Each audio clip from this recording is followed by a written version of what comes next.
Hello everyone and welcome back to Doctor Who Month, where I upload 3 Doctor Who videos every week in the month of November.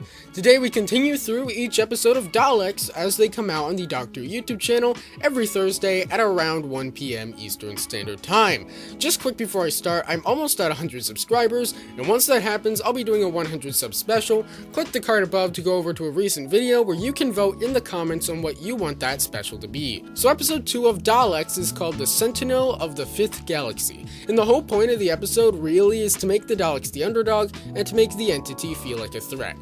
We'll get back to how well this episode does with those two things as we go. So we open with the Daleks fleeing Islos shortly after the end of the last episode and running away from the entity. I don't know how I feel about the entity. I didn't even know the creatures that the Chief Archivium was talking about in the last episode were that, green special effect. I just thought that was some portal effect thing. I'm kinda tired of these non-corporeal or faceless monsters in Doctor Who. In the classic series, they rarely did it, so when the new series was there, it was interesting to do, but it's kind of overused and it takes all the uniqueness out of it.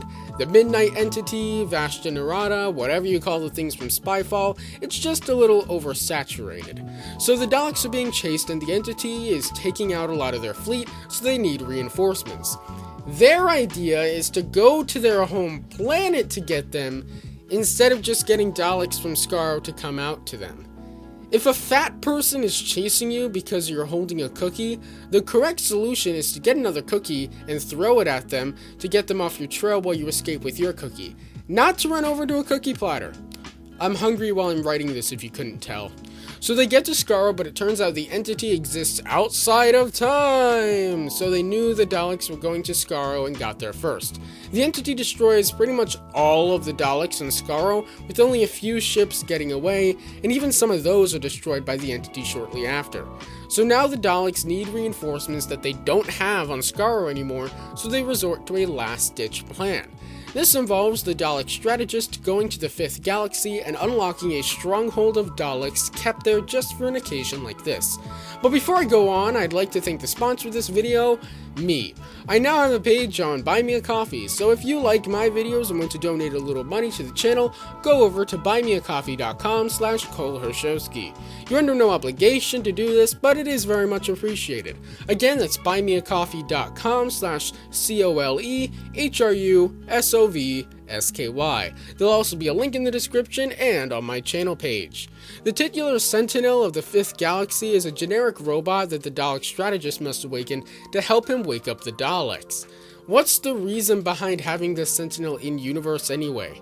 I mean, sure, he's there so it's easier to explain things to the audience, but he has pretty much no actual use. He does program the Daleks when they wake up, but the Dalek strategist seems like he would be capable of that. It's not like only he can open the way to the secret bunker anyway. In fact, it's the opposite. He can't enter it, only a Dalek can. So the big twist of the episode is that again, the entity has arrived before the Daleks and they kind of took over the Sentinel. How a non-corporeal, timeless entity takes control of a robot is unknown, but basically under the control of the entity, the Sentinel reprograms the Daleks in storage to be under their control as well. But the entity does try to make a deal with the Dalek strategist. It explains that the reason they're destroying the Daleks is because they want control of the universe and the Daleks threaten that. But if the Dalek strategist, say, overthrew the Dalek Emperor and became Emperor himself, maybe make the Daleks more in line with the entity, they'd stop. But the strategist turns this down and sets the bunker to self-destruct, destroying the Sentinel and some of the Dalek fleet still under the control of the entity. Pretty much all of the Dalek soldiers on the Dalek side come out of their last remaining ship and fight the entity Daleks. But in order to avoid being destroyed by the entity itself, the Dalek Emperor ship must leave the remaining soldiers for dead in the Fifth Galaxy. This means that now Dalek kind is down to the Emperor, the strategist, and 2 other Daleks that help out on the ship whose names I do not know.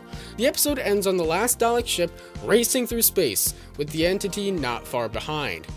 So this episode is just okay. It does kind of make the Daleks the underdog by whittling them down to as small a regime as possible, but we haven't really seen them do much that made them a huge threat to begin with in this series. Sure, they attacked Islos, but it was revealed they were just kind of firing at empty buildings, so it's not like that gives them much street cred. As for making the entity a threat, it accomplishes this too, but it feels like the entity is too powerful. I feel like every time the Daleks actually win at something in this serial, I'm going to be thinking, but couldn't the entity have just? But overall it was entertaining, though I do hope it picks up a little more in the next episode, because otherwise this might end up becoming one of those things that's take it or leave it, and it'd be great if this was something that's legendary in Doctor Who canon and every fan should see, and not just that weird Dalek animated thing they did once. Anyway, I hope you liked the review. Don't forget to subscribe for daily videos on the franchises you love, and I'll see you tomorrow. Bye.